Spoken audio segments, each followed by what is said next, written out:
तो आज की वीडियो में हम पढ़ेंगे उत्तराखंड में गोरखा शासन। तो शुरू करते हैं। सबसे पहले इसमें है नेपाल साम्राज्य की स्थापना। तो 18वीं सदी में नेपाल छोटी छोटी 24 रियासतों में विभक्त था, जिन्हें चौबीसी कहा जाता था।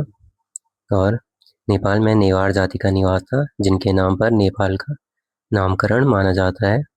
24 रियासतों में से एक रियासत पर नरभूपाल शाह राज करता था। उसके बाद नेपाल एकीकरण का कार्य पृथ्वीनारायण शाह ने 1742 से 1775 में किया।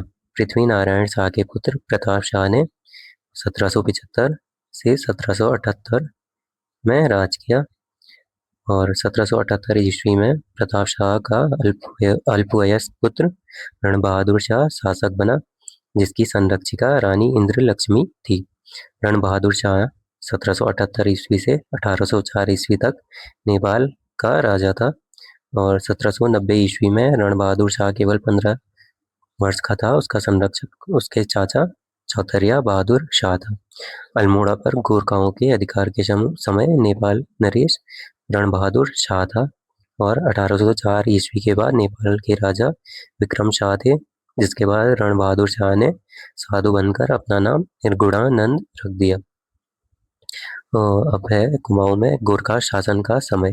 तो जनवरी 1790 में गोरखों ने अमर सिंह थापा, हस्तीदल चौथरिया व शूरवीर थापा और काजी जगजीत पांडे के नेतृत्व में कुमाऊं पर आक्रमण किया। कुमाऊं पर गोरखों ने दो ओर से आक्रमण किया, जिसमें एक काली नदी पार कर सोर क्षेत्र व दूसरी सेना ने बिसुंग होते हुए अल्मोड़ा पर आक्रमण किया। तो 1790 ईस्वी में हवालबाग में महेंद्र चंद्र व गोरखों के बीच हुए साधारण युद्ध में महेंद्र चंद्र पराजित हुआ। गोरखों को कुमाऊं पर आक्रमण का न्योता हर्षदेव जोशी ने दिया था और कुमाऊं पर गोरखों ने 1790 ईस्वी से 1815 ईस्वी तक 25 वर्ष शासन किया।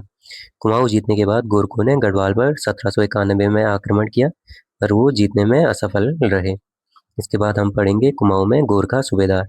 तो कुमाऊं पर गोरखों का अधिकार के बाद प्रथम सूबेदार या सुब्बा जोगामल शाह नियुक्त किया गया था और कुमाऊं का दूसरा सुब्बा काजी नरशाही को बनाया गया, जिसके समय प्रसिद्ध घटना हुई जिसे कहा जाता है मंगलवार रात्रि कांड, और जिसके लिए यहाँ आज भी प्रचलित कहावत मंगल की रात और नरशाही का पाला है। कुमाऊं में तीसरा गोरखा सूबेदार अजब सिंह ख्वास को बनाया गया, जिसके समय अल्मोड़ा में 1500 ग्राम प्रधानों का सामूहिक नरसंहार हुआ। चौथा सूबेदार अमर सिंह थापा और पांचवा सूबा प्रबल राणा को बनाया गया। छठवां सूबा बमशाह को बनाया गया, जिसने ब्राह्मणों पर कुशही नामक कर लगाए। सातवां सूबा एक बार फिर से अजब सिंह ख्वास को बनाया गया, जिसका कथन था कि ब्राह्मणों के पैर पूजे जाते हैं, सिर नहीं, इसलिए बोझा सिर पर रखो। आठवां सूबा धौकल सिंह बसन्यात बने।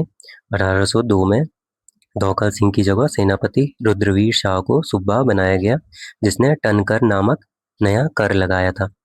1803 में कुमाऊं का सूबा काजी गजशेखर पांडे था। 1806 में सूबेदार ऋतुराज थापा को किसी कारण में दोषी ठहराने के बाद डोटी में फांसी दी गई, जिसके बाद चौथरिया बड़ा बमशाह को सूबेदार बनाया गया, जो 1815 ईस्वी तक सूबा बना रहा। 1815 ईस्वी में कुमाऊं का सूबेदार फ्रेजर साहब बहादुर था। तो जोगामल शाह का बंदोबस्त। जोगामल शाह ने कुमाऊं में पहला भूमि बंदोबस्त कराया और प्रत्येक बालिग व्यक्ति से 1 रुपया मांगा राज कर लिया। जोगामल शाह ने कुमाऊं में 20 नाली जमीन पर 1 रुपये टैक्स निर्धारित किया, जिसे बीसी नाम से जाना जाता था। जोगामल शाह ने दफ्तर के खर्चे के लिए प्रत्येक गांव पर सुवांग दस्तूर नामक राजकर लगाया एवं घुरही पिछही नाम से 2 रुपये सालाना फीस पर मवासे ठहराए गए। इसके बाद है गढ़वाल में गोरखा शासन। तो गोरखों ने 1791 ईस्वी में लंगूरगढ़ के किले पर घेरा डाला था। 1792 ईस्वी में लंगूरगढ़ की संधि के तहत प्रद्युमन शाह ने कुछ राशि नेपाली दरबार में देना स्वीकार किया। उत्तराखंड में गोरखा शासन को गोरख्याली कहा जाता है। 1803 ईस्वी में अमर सिंह थापा और हस्तीदल चौथरिया के नेतृत्व में गोरखों ने आपदाग्रस्त गढ़वाल पर आक्रमण किया और लंढौर रियासत के गुर्जर शासक राय दयाल की सहायता से प्रद्युमन शाह ने 12,000 सैनिकों की सेना के साथ 14 मई 1804 ईस्वी के कुड़बुड़ा युद्ध में भाग लिया, जिसमें वह शहीद हो गया। 1804 ईस्वी में अमर सिंह थापा व उसके पुत्र रणजोड़ थापा ने गढ़वाल कुमाऊं का प्रशासन अपने हाथ में ले लिया था। गढ़वाल पर गोरखों ने 1804 ईस्वी से 1815 ईस्वी 10.5 वर्ष तक शासन किया। हस्तिदल शाह ने गढ़वाल में गोरखा प्रशासक के रूप में कार्य किया। अब है गोरखाकालीन शब्दावली। तो सबसे पहले कठुआ बोलते हैं ब्राह्मण दास को, और विचारी न्यायाधीश, जागरिया या जागचा कार्यरत सैनिक, दशाई दशहरा को, ढाकरिया 2 वर्ष के लिए सेवामुक्त सैनिकों को, ठाकुरिया पेंशन प्राप्त प्रधान अधिकारियों को, कामी शिल्पकारियों को, नौ नाई को, सुनार सुनवार। इसके बाद है गोरखा शासन की प्रशासनिक व्यवस्था। गोरखा प्रशासन फौजी शासन था जो सूबेदार के अधीन होता था। गोरखा सैनिकों का मुख्य हथियार खुखरी था, जिसका प्रमुख केंद्र गढ़ी नाम का नगर था, और खुखरिया बनाकर गोरखा सैनिकों को नेवार जाति के लोहार देते थे। गोरखों ने गढ़वाल व कुमाऊं में घरों के छतों पर महिलाओं को चढ़ने पर पाबंदी लगा दी थी, और गोरखा शासन में न्याय व मुकदमा कार्य देखने वाला अधिकारी विचारी होता था। गोरखा शासन में न्याय सुनवाई से पहले वाद प्रतिवादी से महाभारत या हरिवंश की कसम कराई जाती थी, और सच व झूठ पता करने के लिए दिव्या नामक अग्नि परीक्षा कराई जाती थी, जो 3 प्रकार की थी। तो पहली थी गोलादी प्रथा, जिसमें लोहे का गर्म डंडा हाथ में रखकर कुछ दूरी तक चलना पड़ता था, और जो नियत दूरी तय नहीं कर पाता था उसे दोषी समझा जाता था। दूसरा था कढ़ाई दी प्रथा, जिसमें खौलती कढ़ाई में उबलते तेल में दोषी का हाथ डाला जाता था, और हाथ जलने की स्थिति में उसे दोषी ठहराया जाता था। तीसरा है तराजू दी प्रथा। इसमें अपराधी को तराजू में पत्थरों से तौला जाता था, जिन्हें शाम के समय अलग स्थान में रखा जाता, और दूसरे दिन उसी व्यक्ति को पुनः तोलने पर यदि वजन अधिक हो तो निर्दोष और हल्का हो तो दोषी माना जाता था। इसके बाद है गोरखा शासन में समाज एवं स्थापत्य। तो गोरखा लोग गाय व ब्राह्मणों को बहुत मानते थे, लेकिन कुछ ही ब्राह्मणों को, जैसे पांडे व उपाध्याय इनको मानते थे। गोरखों को सुअर का मांस व मदिरा प्रिय था। राई, गरुड़, लिंबू, थापा, गुरुंग जाति गोरखा समाज के अंग थे, और गरुड़ जाति के गोरखे मोष्टा को अपना इष्ट देवता मानते थे।